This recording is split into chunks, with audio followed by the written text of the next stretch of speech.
Ito na po yung malupit na ulang-ulang na nirelease natin ng isang araw, yung kagang ng Marinduque na lumalabas lang tuwing habagat kasi ito'y dun sa malalaking bato na hinahampas ng alon kaya ito'y lumalabas. At ito na siya, luto na. Ito yung sinasabing ulang-ulang dito sa Marinduque na nilalahukan ng bingi.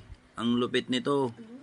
Oh, ito yung bingi niya na kinayod tapos nilahok yung mga aligi ng kagang na ito.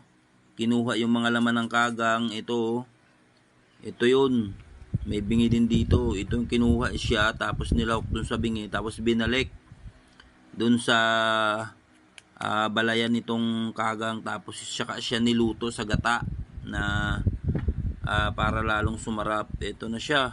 Ito, lupit nito na marami na itong mauubos na kanin, isang kaldero, tsaka siya tinali, kaya ito may tali ay gawa nung aligi niya at saka yung bingi na pinaglahok at ginataan. Kaya napakasarap nito guys. Ito yung ulang-ulang sa Marinduque na maraming mauubos ng kanin. Ito'y ulam na dito sa Marinduque.